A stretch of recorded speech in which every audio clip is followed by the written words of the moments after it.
ఇచ్చాను.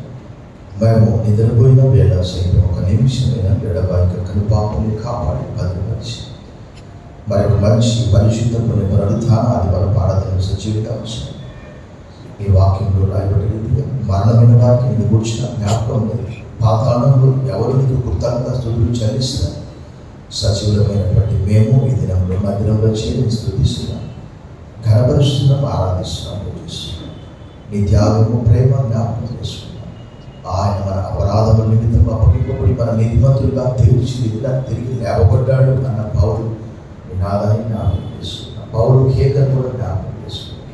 అయ్యో, నేను ఎంత దౌర్భాగ్యుడా, ఇటు మరణంలో నాకు నా శరీరంలో నన్ను ఎవరు నడిపిస్తారు. Oh, I am a wretched man that who will rescue me from this body of death. ఆయన పాప శాపంలో పడిన విడిపించాడు. పౌలు అంటాడు, I thank God through Jesus Christ our Lord and Savior. ప్రభువైన యేసుక్రీస్తు ద్వారా దేవునికి కృతజ్ఞతాస్తుతులు చెల్లిస్తున్నాను. ఈ దినము సజీవుగా వచ్చినందుకు వందనాలు చెల్లిస్తున్నాను. సమస్త మహిమ, ఘనత, కీర్తిని కారణిస్తాను. ఈ స్తుతి ఆరాధన మా రక్షకుడు బాబు కొంచెం త్వరగా రాబోతున్న క్రీస్తు యేసు వారి శక్తిగల నామములో నేను సమర్పిస్తున్నా. మా ప్రిపరుడు దయచేసి కూర్చోండి, please discipline. Welcome to this Lok star Telugu Baptist third service. ఈ ఉదయకాల లోక్ స్టార్ మూడవ సర్వీస్ ఆరాధనను అందరినీ ఆహ్వానిస్తున్నాను. Greet you all in the name of our Lord and Savior Jesus Christ. ప్రభువును రక్షకుడైన యేసుక్రీస్తు వారి దివ్య శుభ శక్తిగల నామములో మీ అందరికీ శుభములు, సమాధానం కలుగుగాక. సమయంలో మరి ప్రార్థన చేయవలని కోరారు.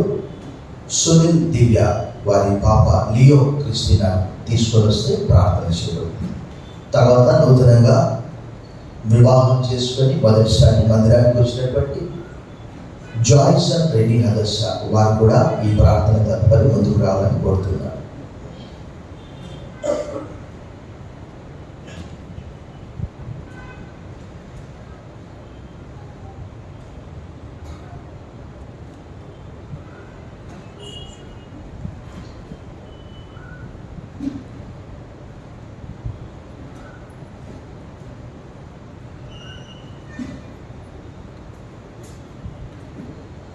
సర్వశక్తి గల దేవా, ఈ లోకంలో ఎన్నో బహుమానాలు ఇస్తుంటావు, కానీ నీ వాక్యంలో గర్భఫలము యెహోవా ఇచ్చు బహుమానము, the fruit of the ohm is reward of God. ఈ గొప్ప బహుమానము ఈ కుటుంబానికి దయచేశాను. సో నీ దివ్యాల కొరకు రక్షణ, నిరీక్షణ, ఈ పాప నీ సన్నిధిలో ఎదుగుటకు సహాయం చేయండి. Let the little children come to me. చిన్నపిల్లలు నా ఎందుకు రాని అంటే దేవుడు రాజ్యం వీలాంటి వాడు. వారిని ఎత్తుకొని ముద్దాడారు. పాప పెరిగి పెద్దది, గొప్ప వ్యక్తి అవుతారు. జ్ఞానమందు వయసు దేవునితో ఎందు మనుషులు పడుతుంటారు. సాధించి వాక్యం అనే పాలతో పెంచబడటం సహాయం చేయాలి. ఈ పాపను బహుమానంగా ఇచ్చినందుకు వదనాలు చెల్లిస్తాం.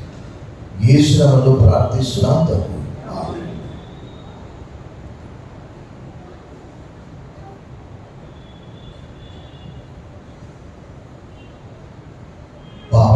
లియో క్రిస్టినా అని వారు నామకరణం చేయమన్నారు. తదుపరి జాయిస్ అండ్ రెడ్డి హదర్స వారు కూడా ముందుకు వస్తే ప్రార్థిస్తారు.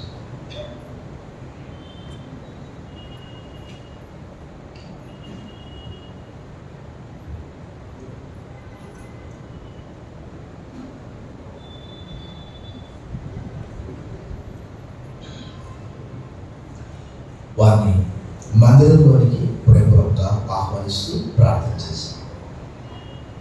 సర్వశక్తి గల దేవా, ఈ దినము వివాహ వ్యవస్థను ఏర్పాటు చేసి దాన్ని కొనసాగిస్తున్న దేవుడు, ఈ యువ జంట వివాహంలో మీరు ఐక్యపరచబడి ఉంటుండగా వారు నీ నామానికి మహిమ, ఘనత, కీర్తిని తీసుకొని వచ్చుటకు, రెండు కుటుంబాలు వారు వెళ్ళే సంఘానికి మంచి పేరు తీసుకొని వచ్చుటకు సహాయం చేయండి. కాపరిగా మీరుండి వారి ప్రతి అవసరతను తీర్చండి. ఆరోగ్య, ఆధ్యాత్మిక, ఆర్థిక, సంతాన అవసరత తీర్చండి. వారి కుటుంబంగా కట్టబోటు కావలసినటువంటి ప్రతి అవసరత మీరే తీరుస్తున్నారు ప్రభా, నీకు వందనాలు. ఎందుకంటే ఈ వివాహ వ్యవస్థ నీవే ఆరంభించావు, అదే రీతిగా వారి సృష్టికర్తవు కూడా నీవే. వారిని రక్షించారు, రక్షణ ఇచ్చారు, ఉద్యోగ భద్రత ఇచ్చారు, వివాహంలో ఐక్యపరిచారు.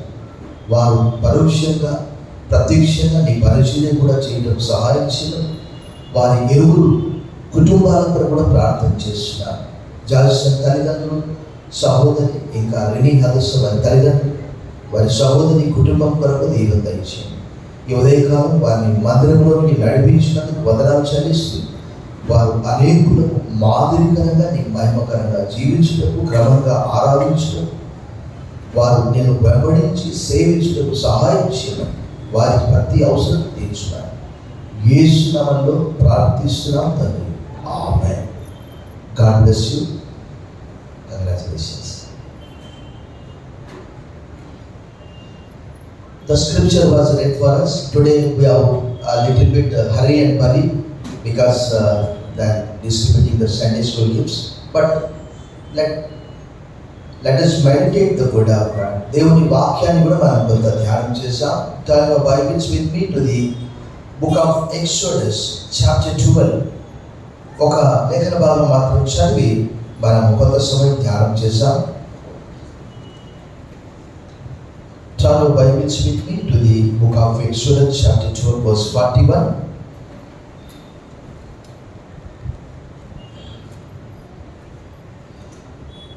Let us read as unison. అందరం కలిసి ఒకే మాట దీన్ని పఠిస్తాం. ఆ 430 సంవత్సరములు గడిచిన తర్వాత జరిగినదేమనగా, ఆ దినమందే యెహోవా సేనలన్నీ ఐగుప్తు దేశంలో నుండి బయలుదేరిపోయారు. As I was thinking what to share this week, and we are going to celebrate an Independence Day next week on 15th of this month. That falls on Friday.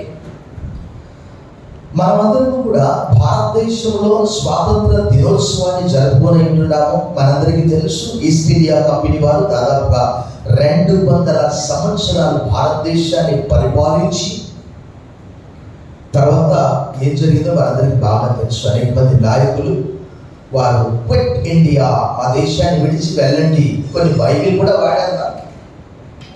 Love your neighbour as yourself.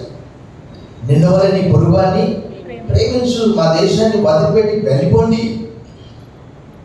Of course, lot of things has happened and I don't want to share all those because we have less time. మరి ఆ రీతిగానే ఇక్కడి సన్నివేశాన్ని నేను కొంత సమయం కళ్ళ కట్టినట్టుగా చెప్తాను. This was a ప్రొఫెసీ. ఇది ఒక ప్రవచనం. దేవుడు అబ్రహాముతో ముందుగానే చెప్పాడు.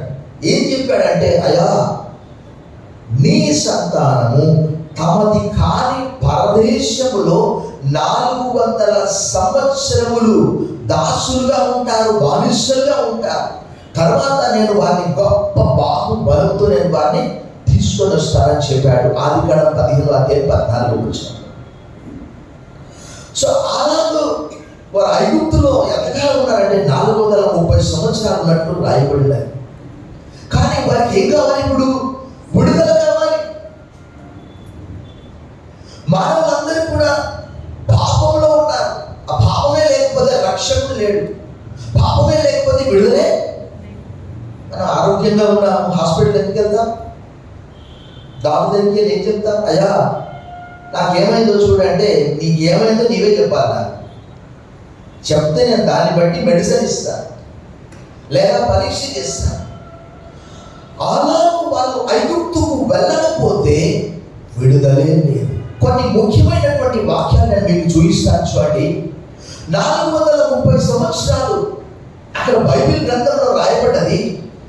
చాలా కఠోరమైనటువంటి పని వారితో చేయించి 2 పట్టణాలు కట్టించారు. వారితో ధాన్యం నిల్వ చేయడానికి. ఏ పట్టణాలు అవి? బైబిల్ చదవాలి బాగా. నేను ఒక్క వచనం వరకు 12 అధ్యాయాలు చదివాను. ఆంగ్ల బైబిల్, తెలుగు బైబిల్. మనం ఎన్ని సంవత్సరాల నుంచి క్రైస్తవులుగా ఉంటున్నాం అన్నది కాదక్కడ. కొన్ని మోసే పిల్లల పేర్లు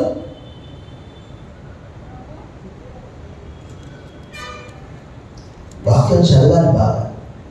నేను ఇక్కడ చూస్తే మీరు ఫోన్లో చూస్తారు, ఇంకా అందుకే మీ వైపు చూస్తారా, ఏం చేస్తున్నారా. వాక్యం బాగా చదివి మనకున్న పని ఏంటి? పని చేసుకోవద్దని దేవుడు చెప్పలే. 6 దినాలు కష్టపడి పని చేసుకోవాలి, 7వ దినం దేవుడు యెహోవాకు పని చేస్తూ కూడా వాక్యము ధ్యానం చేయాలి. భయంకరమైనటువంటి కష్టంలో ఉన్నారు ఇశ్రాయేలీయులు. వారు మొరపెట్టారు. కఠోరమైనటువంటి దాసత్వం. బైబిల్ గ్రంథంలో అయితే వాళ్ళు పనిచేస్తున్నందుకు ఎలాంటి జీతం ఇచ్చినట్టు there was no remuneration is recorded in the Bible. వారి కఠోర దాసత్వం ద్వారా 2 పట్టణాలను వారు కట్టారు. అదేంటి తెలుసా? పీతోము, రామశేషు. 1:11 రాయాలి. బైబిల్ బాగా చదవాలి. తర్వాత చూడండి, వారు ఐగుప్తులో ఉంటేనే ఐగుప్తులో నుంచి దేవుడు వారిని తీసుకొని వస్తాడు. ఎందుకంటే దేవుని వాక్యంలో సాక్షాత్తు యేసుప్రభు వారు కూడా ఐగుప్తుకు వెళ్ళాడు. I have called my son out of Egypt అనే మాట హోషేయ 11:1 రాయబడ్డది. There is no Egypt and no deliverance. ఐగుప్తు లేకపోతే వారి మొర ఎక్కడికి చేరిందంట? ఆకాశమందున్న దేవుని సన్నిధికి చేరిందంట. 2వ అధ్యాయము 23, 24, 25 వచనాలు చూడండి. ఇక్కడ చాలా అద్భుతమైనటువంటి విషయాలు రాయబడ్డవి. వారు అక్కడ దాసత్వంలో ఉన్నారు. దేవుడు వారిని ఎలా విడిపించాడు అనేది నేను క్లుప్తంగా మీకు తెలియజేస్తాను. అందుకంటే ముందుగా మనం ఏం చూస్తామనంటే, ఖచ్చితంగా లోకమంతా పాపంలో ఉంటే తప్ప రక్షకుడు రాడు. దేవుని వాక్యంలో గలతీ 4:4 చూస్తాం. కాలము సంపూర్ణమైనప్పుడు లేక కాలము పరిపూర్ణమైనప్పుడు దేవుడు ఆయన కుమారుని పంపాడట. అంటే అన్ని కూడా మనం చూస్తాం. ఇక్కడ ఇశ్రాయేలు ప్రజలు మొరపెట్టారు. వారి మొర దేవుని, వారి మూలుగులు. వారు మాత్రమే కాదు, మనమందరం కూడా ఈ విడుదల కొరకు కనిపెట్టుకొని ఉన్నామని రోమీయులకు రాసిన పత్రికలో అపోస్తలుడైనటువంటి పౌలు కూడా మన కొరకు రాసి ఉంచాడు. రోమీయులకు రాసిన పత్రిక 8వ అధ్యాయంలో కూడా చూడండి, 22వ వచనం. సృష్టి యావత్తు ఇది వరకు ఏకగ్రీవముగా మూలుగుచు ప్రసవేదన పడుచుదని వారు కూడా వారి గ్రోన్ అనే మాట ఆంగ్లంలో వాడబడింది. యోనా కూడా ఏం చేశాడంటే, నినవేకి వెళ్ళమంటే ఎక్కడ వెళ్ళాడు? తార్షీషు వెళ్ళాడు. వెళ్తే దేవుడు ఏం చేశాడు? ఆ సముద్రంలో అల పుట్టించాడు. అప్పుడు అక్కడ ఉన్నటువంటి వారందరూ కూడా ఎవరిని బట్టి ఇది జరిగింది అని అంటే, నడబడి అంటే సరే నన్ను ఎత్తి అందులో వేయండి. అప్పుడు దేవుడు ఒక పెద్ద వైల్ అంటారు అందరిలో, పెద్ద మత్స్యానికి ఏం చేస్తాడు? ఆజ్ఞయిస్తాడు. ఆయన అక్కడ ఉండి ఇంకా చూసుకో ఏమని ప్రార్థన చేస్తున్నాడు? వ్యర్థమైన దేవతను నేను నమ్ముకోవట్లేదు ప్రభువా, నీ వద్దనే నాకు విడుదల ఉన్నది, నా మొక్కుబడులు నీకే చెల్లిస్తా. ఎక్కడి నుంచి ప్రార్థన చేస్తున్నాడు? మరి అక్కడ రాయబడేది ఏంటంటే, ఆ అగాధంలో అన్ని మొత్తం నాచు ఈచు మొత్తం అక్కడ ఉన్నదని కూడా రాయబడి, అక్కడి నుంచి ప్రార్థన చేస్తున్నాడు. అప్పుడు ఆ ప్రార్థన ద్వారా ఆ మత్స్యం ఏం చేసింది? కాకేసింది. అలాగూ వీరి యొక్క మూలుగులను బట్టి దేవుడు మోషే ద్వారా వారిని విడిపించాడు. వారు అక్కడ మనం ఏం చెప్పుకున్నాం? ఎలాంటి రెమ్యునరేషన్ లేదు వాళ్ళకి, కానీ ఎంత అద్భుతంగా విడిపించాడు తెలుసా? 3 చోట్ల రాయబడింది. చూడండి, మొట్టమొదటిగా ఒక 2 ప్రాముఖ్యమైన వాక్యాలు చూపిస్తాను. బహుశా నాకు కూడా తెలియదు ఆ వాక్యం. చూడండి, యెషయా కీర్తనల గ్రంథము 68, ఒకసారి చూడండి. కీర్తనల గ్రంథము 68, 13వ వచనం మనం అందరం కలిసి చదువుతాం. Wait for a while, let all move. 68, 13. గొర్రెల దొడ్ల మధ్యను మీరు పండుకొనగా గువ్వల రెక్కలు వెండితో కప్పబడినట్టున్నది, వాటి ఈకల రెక్కలు పచ్చని బంగారుతో. నేను ఈ కీర్తన నాకు తెలిసినంత మటుకు 50 సార్లు 70 సార్లు చదవచ్చు, నాకు తెలియదు. ఎంత అద్భుతమైనటువంటి లేఖన భాగం అండి. వారిని ఎలా బయటికి తీసుకొచ్చాడనేమాట. మరి ఒక లేఖన భాగం 105వ కీర్తన చూడండి, ఇందాక చదివాము. అయితే నేను వాస్తవం మొత్తం చదివిస్తాం అనుకున్నా, but we have less time.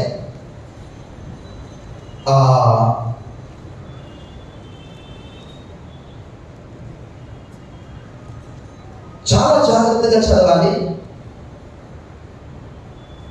అందరూ కలిసి చదవాలి. మరలా చెప్తున్నాను, చాలా జాగ్రత్తగా చదవాలి, అందరూ కలిసి చదవాలి. 37వ వచనం అందరం, అక్కడి నుండి తన జనులను వెండి బంగారములతో ఆయన రప్పించెను, వారి గోత్రములలో నిస్సత్తువ చేత తొట్టిల్లు వాడు ఒక్కడైనను. బిగ్గరగా చప్పట్లు పడి ప్రభువును భయపరచాలి. మనం ఏం చెప్పుకున్నాము? వారికి ఎలాంటి కూలీ ఇచ్చినట్టు ఇక్కడ లేదు. ఇక్కడ ఒకవేళ మీరు ఉంటే స్వీట్స్, కానీ ఎలా తెచ్చుకొచ్చాడంటే వారిని వెండి బంగారం. ఇంకా ఇక్కడ వెండి బంగారం ఉంది, మరొక చోట 3 చోట్ల చూపిస్తారు. వస్త్రాలు కూడా నూతన వస్త్రాలు. ఎందుకంటే మొట్టమొదటిసారి వారు ఒక పండుగ ఆచరించనై ఉంటున్నారు. అది ఏ పండుగ అంటే పస్కా పండుగ. పస్కా అంటే మనందరికీ తెలుసు, అక్కడ ఒక గొర్రె పిల్లను వధించారు. అది దేనికి సూచన అంటే క్రీస్తుకు ముంగుర్తుగా ఆ గొర్రె పిల్లను వధించి ఆ రక్తం మనందరికీ తెలుసు, డోర్ పోస్ట్ పై లింటల్ పై ఆ రక్తము కొంచెం తీసుకొని ఏం చేశారు? అక్కడ రాశారు. ఆయన ఏమన్నాడు మరో తెలుసా? యెహోవా ఎవడో నాకు తెలియదు అన్నాడు.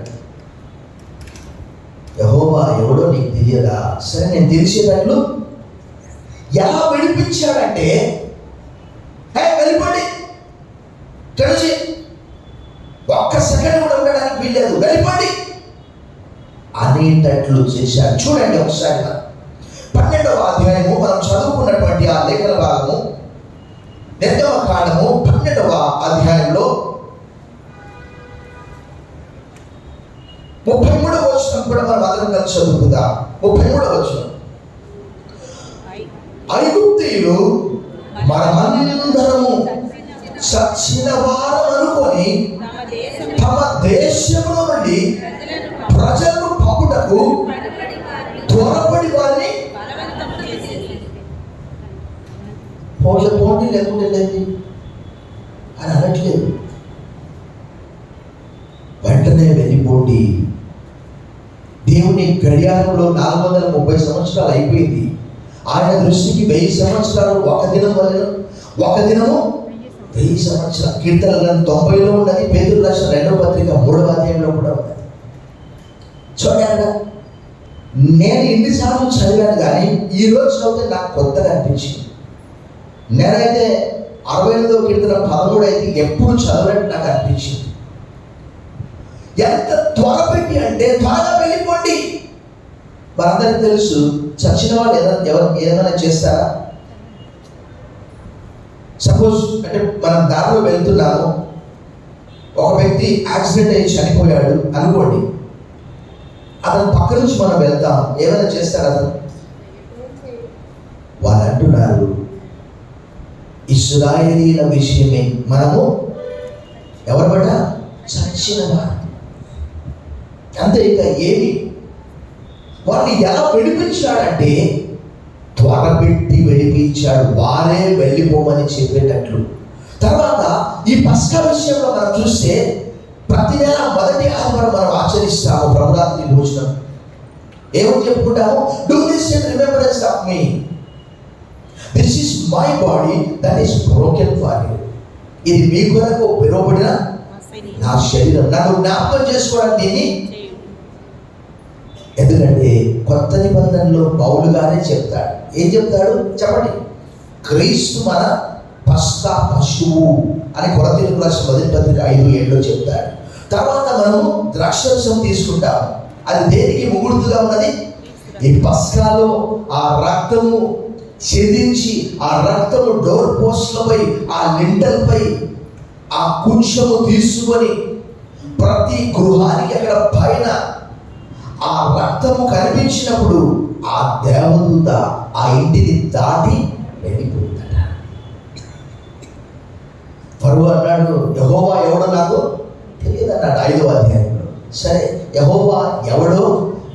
చూపిస్తాను. 12వ అధ్యాయము 12వ వచనం ఒకసారి చూడండి.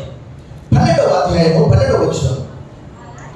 ఆ రాత్రి నేను ఐగుప్తు దేశమందు సంచరించి, ఐగుప్తు దేశమందలి మనుషులలోనే గాని జంతువులలోనే గాని తొలి సంతతి అంతయు హతము చేసి ఐగుప్తు దేవతలకు అందరికీ తీర్పు తీర్చడం నేను.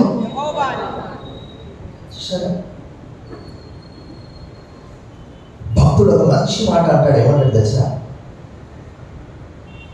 40వ కీర్తన 4వ వచనంలో ఒక అద్భుతమైనటువంటి మాట రాయబడినది. 40వ కీర్తన 4వ వచనము, గర్విష్ఠులనైనను త్రోవ విడిచి అబద్ధముల తట్టు తిరుగ వారినైనను లక్ష్య పెట్టక, ఎవరట? యెహోవాను నమ్ముకుని వాడు.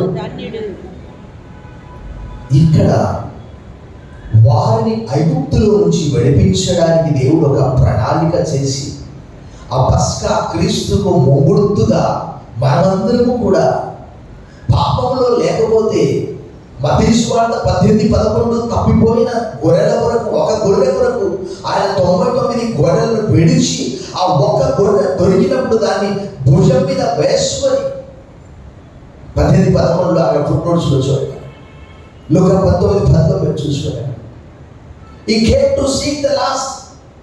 నశించినటువంటి దాన్ని ఆయన వెతికి రక్షించడానికి. మనమందరం కూడా ఆ రోజు ఇజ్రాయేలీలు ఆ పస్కా ద్వారా ప్రభు యొద్దకు వచ్చారు, పస్కా ద్వారా విడిపించబడ్డారు. అలాగే ఈరోజు క్రీస్తు ద్వారా ప్రభు అన్నాడు, కుమారుడు మిమ్మల్ని స్వతంత్రులుగా చేసేయడలా మీరు స్వతంత్రులు అవుతారు. ఆ మూడుగులు 2వ అధ్యాయం 23, 24, 25 అలాగూ గడిచిన తర్వాత ఆ రాజు చనిపోయాడట. తర్వాత చూడండి 2వ అధ్యాయంలో వారి మూడుగులట ఆకాశానికి చేరాయట. 2:23 చూడండి రాయబడింది. అలాగే అనేక దినములు జరిగిన మీదట ఐగుప్తు రాజు చనిపోయాడు. ఇశ్రాయేలీయులు తాము చేయించున్న బట్టి పనులను బట్టి నెట్టూర్పులు విడుచుచు మొరపెట్టుచుండగా తమ బట్టి పనులను బట్టి వారు పెట్టిన మొర దేవుని యొద్దకు కాగా దేవుడు వారి మూలుగులు విని అబ్రహాము, ఇసాకు, యాకోబులతో తాను చేసిన నిబంధనలు ఇప్పుడు మనం చూసాం. వారిని త్వరపెట్టి తీసుకొని వచ్చాడు. వారిని వెండి, బంగారు వస్త్రములతో తీసుకొని వచ్చాడు. బిగ్గరగా చెప్పండి, కొన్ని ప్రభు భయపరచండి. బిగ్గరగా 3 చోట్ల చూసినట్టు చూడండి. మొట్టమొదటిగా 3:22 నిర్గమకాండ చూడండి. 3:22 చూడండి. అక్కడ ప్రతి స్త్రీయు తన పొరుగు దాన్ని, తన ఇంట నుండి దాన్ని వెండి నగలను, బంగారు నగలను, వస్త్రములను ఇమ్మని అడిగి తీసుకొని మీరు వాటిని మీ కుమారులకు, మీ కుమార్తెలకు ధరింపజేసి ఐగుప్తీయులను. ఆ మాట ప్లండర్ అనే మాట మాత్రము దాన్ని మనం తీసుకోము. ఎందుకంటే ఒక్కసారి నా వైపు చూడండి. ఎంతకాలం గొడ్డు కష్టం చేశారు వాళ్ళు? చెప్పండి, మిగతా చెప్పండి. మరి ఏమైనా వాళ్ళకి ఇచ్చినట్టు రాయబడ్డదా? దీనికి రెమ్యునరేషన్ గా ఎంత ఇచ్చినా ఎందుకు అనంటే దేవుని వాక్యంలో రాయబడ్డది. ఇక నేను వేగంగా వెళ్తాను, ఎందుకంటే సమయం లేదు. ఇంకా చూపించండి. 3 చోట్ల చెప్పారు. 3వ అధ్యాయంలో ఉన్నది, 11వ అధ్యాయంలో ఉన్నది, 12వ అధ్యాయంలో ఉన్నది. 10, 9, 10 ఏమని రాయబడ్డదంటే ఒక పండుగ చేయాలి. అదే పస్కా పండుగ. 430 సంవత్సరాల వాళ్ళ బానిసత్వంలో, దాసత్వంలో ఎప్పుడు కూడా ఎలాంటి పండుగ ఆచరించలేదు వారు. ఇదే వారికి మొట్టమొదటి పండుగ. ఆ పండుగలో, పండుగ అంటే కొత్త బట్టలు కట్టుకోవాలన్నా చెప్పండి, బిగ్గరగా చెప్పండి. పాత వస్త్రాలు ఎవరైనా ధరిస్తారా? ఎంత పేదోడైతే తప్ప. ఆ పండుగ చూడండి ఒకసారి మనం చెప్పుకున్న వాటి 10వ అధ్యాయం 9వ వచనం చూడండి. 10:9 అందుకు మోషే మేము యెహోవాకు ఏం చేయాలి? పండుగ చాలు. ఇది పస్కా పండుగ. అందులో కొత్త బట్టలు ధరించాలి.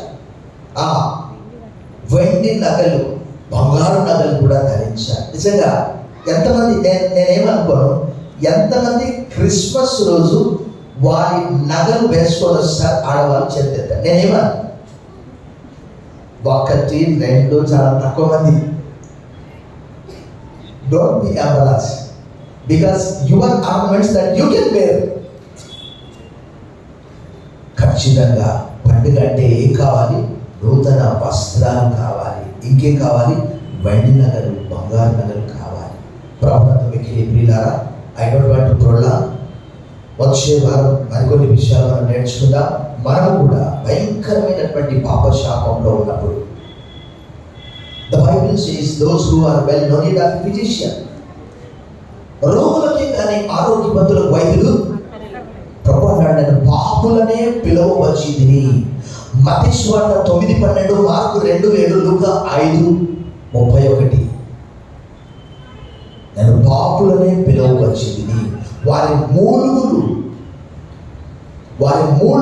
దేవుని యొద్దకు వచ్చేటట్లు చేశాడు. మనం కూడా మన పాపము పరిశుద్ధాత్మ దేవుడు యేసుక్రీస్తు యొద్దకు వచ్చేటట్లు చేశాడు. దేవుని వాక్యంలో రాయబడింది, through the Holy Spirit nobody can say that the Jesus is the Lord. పరిశుద్ధాత్మ ద్వారా తప్ప యేసు ప్రభువుని ఎవడు కూడా చెప్పలేడట. ఆయన వచ్చి ఏం చేస్తాడట? నీతిని గురించి, పాపాన్ని గురించి, తీర్పును గురించి ఒప్పింపజేస్తాడట. ఆయన మనలో వచ్చి ఉదయకాలం భారతదేశానికి స్వాతంత్రం వచ్చిందన్న పేరే కానీ అసలు వార్తాపత్రిక చదవాలంటేనే భయం అవుతుంది. ఎంత భయంకరమైనటువంటి వార్తలు కదా! ఎవరికైనా భద్రత ఉన్నదా? స్త్రీలకు కానీ, పురుషులకు కానీ, చిన్నపిల్లలు కానీ. ప్రభుత్వం మీకు ప్రియులారా, Jesus said, if son sets you free you will be free. కుమారుడు మిమ్మల్ని స్వతంత్రులుగా చేసినట్ల మీరు స్వతంత్రులయ్యుందురు. నిజమైనటువంటి స్వాతంత్రం అంటే క్రీస్తులోనే ఉన్నది. మనమందరము పాపశాపంలో ఉన్నప్పుడు ప్రభువైన యేసుక్రీస్తు వారు మనందరినీ కూడా యోహాను సువార్త 1:29, యోహాను సువార్త 1:36 ప్రకారం, here is the lamb of God who takes away the sin of the world. ఇదిగో లోక పాపమును మోసుకొని పో దేవుని. Bow down your heads and look to the lord in prayer. సర్వశక్తిగల దేవా, ఈ దినము ఇశ్రాయేలీయులు 430 సంవత్సరాలు వారు భయంకరమైనటువంటి దాసత్వంలో ఉన్నప్పుడు వారిని విడిపించారు. మేము కూడా పాపంలో, శాపములో ఉన్నప్పుడు, తప్పిపోయినప్పుడు, గొర్రెల వలె మేమాత్రం తప్పిపోయామని లేఖనము తెలియజేస్తున్నది. మమ్మల్ని నీ ప్రియకుమారుడైన యేసుక్రీస్తు ద్వారా రక్షించి రక్షణ నిరీక్షణ మాకు కలుగజేసినందుకు వందనములు చెల్లిస్తూ యేసు నామములో ప్రార్థిస్తున్నాం తండ్రి. ఆమేన్.